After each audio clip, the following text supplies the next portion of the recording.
Of media exit interviews. Today you'll hear from Arella Gigantes, Christy Tolliver, and Brittany Sykes. We'll start obviously with Arella here. We'll start with Rashawn Haylock with Spectrum Sportsnet. Hey, Arella, good morning. Hi, good morning. What do you think was the most impactful thing you took from this season that will definitely help you in year two? I think the most impactful thing I took from the season was I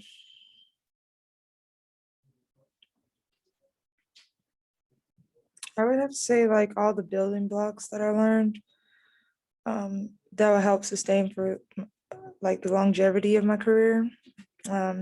Just like, things, learning how to like pace the game, control my body,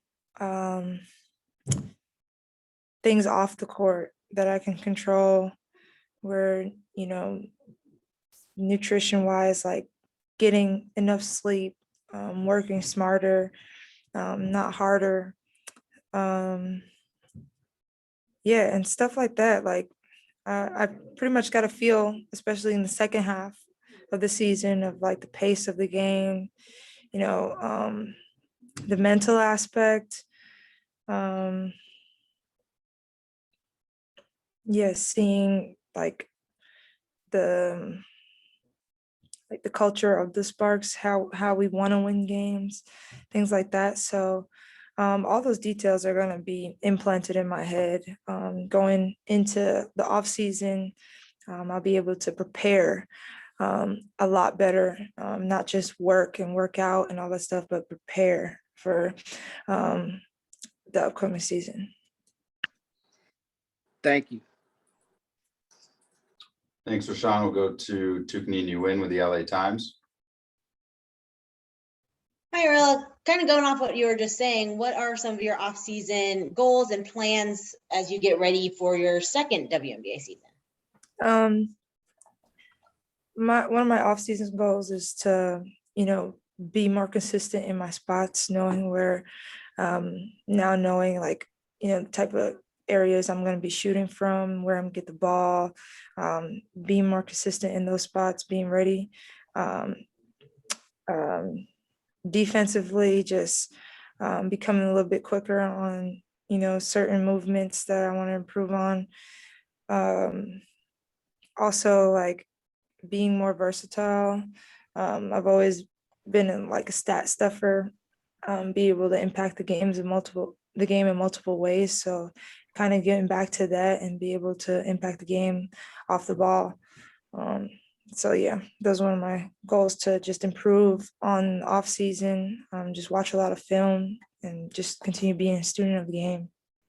When you mentioned kind of learning some of the off the court little secrets of surviving the WNBA, who are some of the teammates or the veterans you can kind of point to say that you kind of took some of those lessons from them? Everybody knows, Nneka. She's just a really consistent person in everything that she does. And just taking those, I'm a very observative person. So I watch a lot. I might not say a lot, but I watch a lot.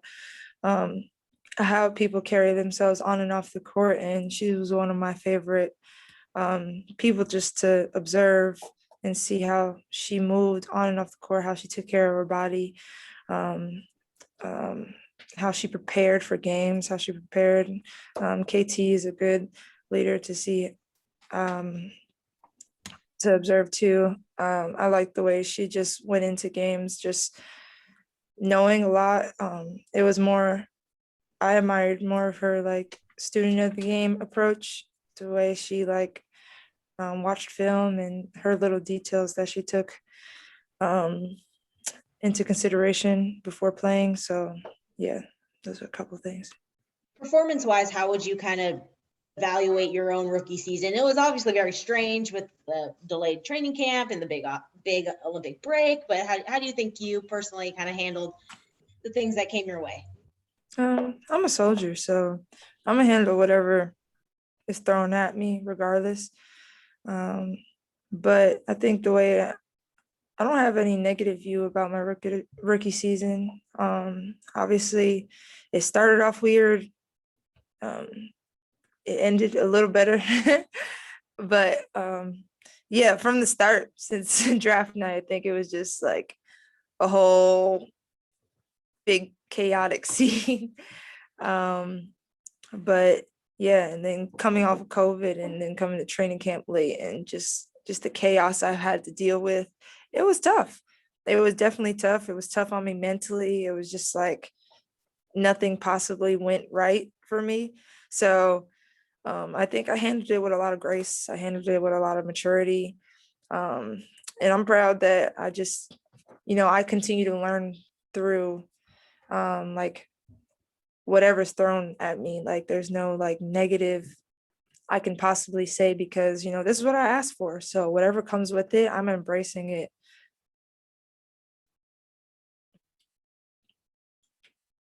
Okay, we have time for one more today. We'll go to Navier Grimes with LASparks.com. Hi, Arella. Hi. I know you mentioned your off-season goals and things you're gonna work on, but do you plan on playing overseas in the off-season? Yeah. I signed with Ukraine. Congratulations. Good luck. Thank you so much. That's it. Good. That's it.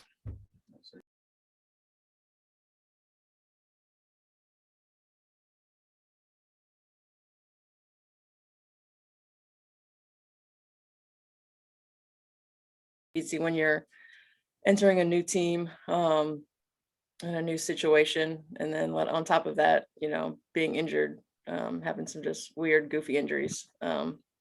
So for me, it was frustrating, but that's what makes looking forward to next year even more exciting.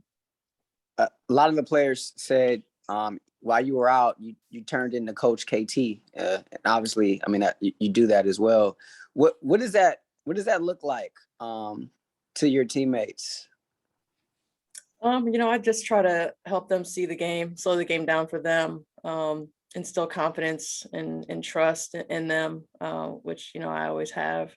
When you're not able to play, to me it's always I can either help or hurt, and so I just wanted to help in any way that I could. Obviously, more so wanting to be out on the floor with my teammates, but just trying to help them, learn the game, learn this league, learn themselves, and get them to a higher level. That was really the goal while I was out. Thank you, and best wishes with the Mavs. Thank you. Thanks, Rashawn. We'll go to Chris Camello with Nightcast Media. Hey, Christy, thanks for taking the time. Really appreciate it. On that note of the Mavs, what is something that you are looking forward to taking from that experience that you believe can translate to the LA Sparks for next season? Yeah, I mean, I think whenever you're around some of the best players in the world, you have a lot. I have a lot to soak up, and then come back here and hopefully help in any way that I can on and off the floor. I'm just excited to have this new experience and new journey and learn all that I can, get better as a coach. And in turn, I think I will get better as a player. And I think, being part of a coaching staff before and with Washington, just so much film and just so much study that goes on. I learned a lot. And for me, as the player, it slowed the game down a lot for me. And so I think that's why I always preach film to everybody, because it's just gonna raise that IQ. It's gonna raise your awareness. It's gonna slow the game down for you. It's gonna make you better. And so I'm looking forward to just learning a new system and being around other great coaches, great players, and bring all that back here. Good, Chris?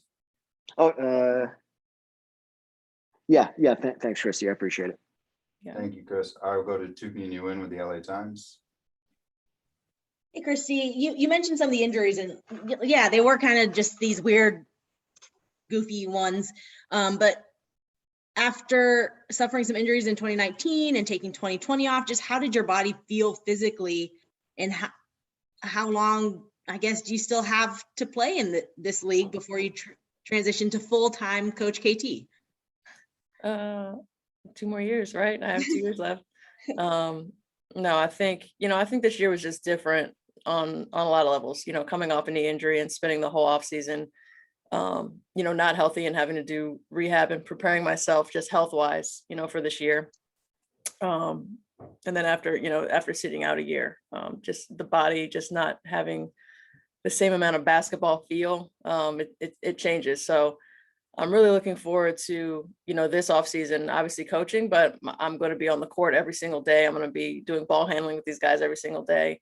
I'm going to be stronger. I'll be healthier. I'll actually get to, work on my skill set and be better for our team next year. So I'm really excited about that. I know the difference, even after in DC losing in 2018 and just having that season with the Wizards, just my body just was so different in 2019. And that was probably one of the best years I had in my career.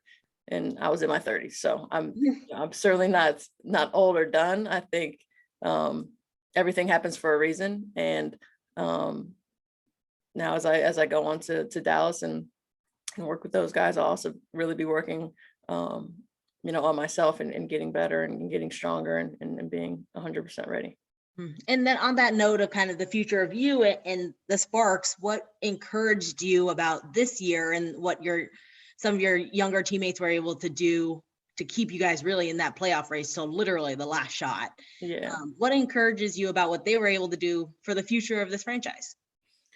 Yeah, I mean, everybody got better. I mean, I think that's the biggest thing, and the thing that really has to be applauded and recognized is, from the beginning of training camp until the end of the season, there was a lot of growth on both ends of the floor. And, I think as the younger ones continue to mature and grow and, learn this league and learn themselves, they're only going to get better. But I think, the way that they fought, through the injuries when people were out, didn't make excuses, just kind of kept moving the ship for us. There was a lot of growth. And so it's really encouraging to see that. And I hope that, they all have great off seasons. So they're even better next year. I think in another interview, you mentioned that you had kind of interviewed for a head coaching job of a G League team. In the end, what made this assistant job with the Mavs the right one for you out of all the ones that you were offered? Yeah, I mean, I think the one, I want to be in the NBA. That's the job that I personally wanted. I think being a head coach in the G League, it would have been a great opportunity and I would have learned a lot. But honestly, like with our schedule, it would have been really difficult too, just to be leaving a team here and then just entering into running a team in a matter of weeks would be extremely difficult. So I think this is a better transition for me. It's something I've already done. I'm more familiar with. And so I just wanted to pursue that. Last question for Christy. We'll go back to Chris. Christy, from coach to coach, what did you think about the job Derek Fisher did this season? Amidst all the injuries and whatnot, how would you characterize or rate his coaching job this season? I thought he did well. I mean, when you have this amount of adversity in a season, it's hard to deal with, and the way that he managed it and managed everyone. And, we were as tight as we've ever been, as if I were on the floor or not. He gives everybody opportunity, respect. I thought he did well. I mean, I don't know who else could have managed this type of a season, having just the losses of bodies in and out, having to manage being the GM and the coach, on top of everything. It's not an easy job, but I thought he did extremely well. I know that he'll also continue to get better and learn this league even more. And so, I have his back 100%, and hopefully next year we can stay a little more healthy for him. Thank you, Christy.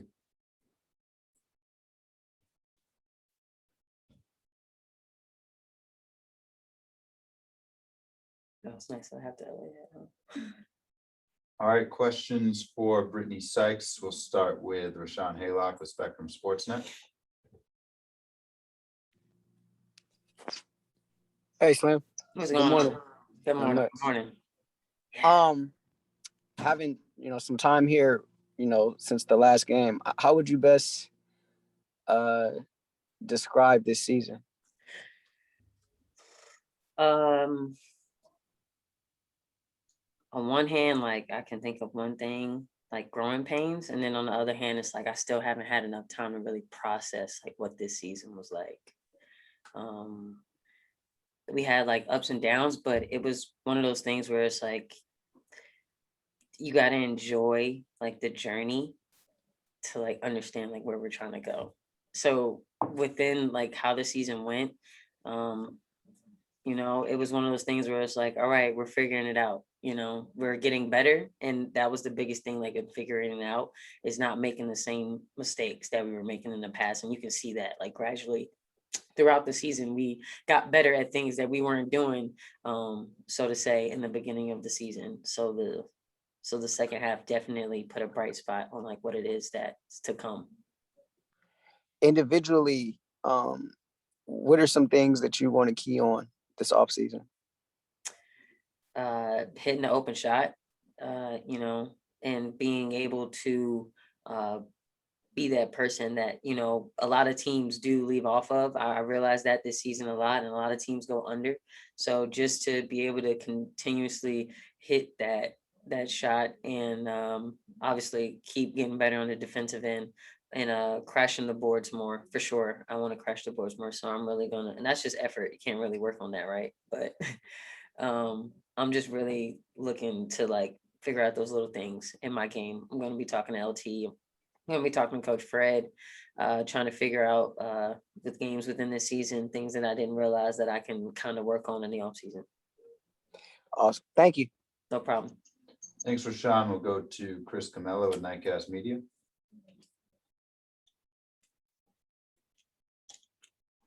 Hey, Brittany, thanks for taking the time and always appreciate the swag, by the way, based on our last conversation in person. So just wanted to point that out.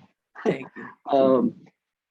Yeah. So as far as being defensive player of the year candidate, I know you talk about the team is always above the individual, but how much solace would you take in a season that things didn't go well to say like, hey, at least I got this and hopefully that could lead to bigger things for myself and the team moving forward? I don't know. I really don't know. It's hard for me to think in that way. It's just one of those things where it's like, I just put my all into it, and hopefully at the, when they come out with it, if I get it, if I don't get it, I think I'll finally allow myself to like reflect and think about that. But I'm not even gonna lie, I'm still working out in a sense. Like I'm starting to get ready to go prepare overseas. So I haven't even allowed myself to really like think about it yet. I'm waiting to know like when it happens so I can finally just think about everything in a whole. I don't have to like wait for anything. You good, Chris? Yes. Yeah. Thanks, Brittany. Appreciate it. It was a pleasure covering you this year, by the way. Appreciate it. Tukni Nguyen with the LA Times. Brittany, obviously, we didn't get to see Christy as much on the court as we would have liked, unfortunately, but to have that kind of extra coach with you guys, how does that help such a young team kind of set the foundations for what you're hoping is a successful future? Oh man, I mean, we all pick her brain. We realized it, when in the first half when she was out, we would talk to her a lot. I know I would talk to her a lot about the things that she would see that we probably can't see on the court. And even when we're in the locker room before games, she'll write on the board or she'll write out plays or she'll just be teaching herself something, and we'll eventually grasp onto what she's learning. So to have her on and off the court as a coach and as a teammate, it's been dope. It's been cool because you rarely get that in a player, and so we try to use her to the best of our advantage when she's with us. What was it like kind of seeing the growth of Taya from rookie year in the bubble to this year in the second year, kind of almost like a second rookie season because you had to do a lot of the travel and stuff. So what what encouraged you about her growth, about where she can be in the league? Her willingness to like listen and learn and apply it. You know, to see her work on things, or when she's working with Dash, when she's talking to LT about defense, or even talking with Fish, and you go out and you see in the game she's not making, you know, the same mistakes. Even if she does make some mistakes, you can tell that she's aware of them and that she's trying to do better. And that's the dope thing about it, to watch her grow, is her willingness to want to grow. So she has no limit. She can do whatever she put her mind to, and we're behind her on it. What do you think it was? What was it like playing with Erica this first year as she joins the Sparks, and what's the future of this whole backcourt that you guys have? I mean, I make jokes and I call them midgets, but they're pretty fast. To have that speed and the tenacity, you know, that both of them bring, you know, but with E, she gets the crowd going, and she's that player that, you know, she's not going to back down from a fight. You saw it was a joke, but her having the jump ball with Mercedes Russell, you know, not wanting to give the ball up, joke or not, you know, still that's who she is. And I know that we can go to war together, and that's good to have in the point guard. Thanks. All right, I think that is it. Thank you so much. Thank you guys this entire season. I appreciate you guys very, very dearly. So I will see you guys next season.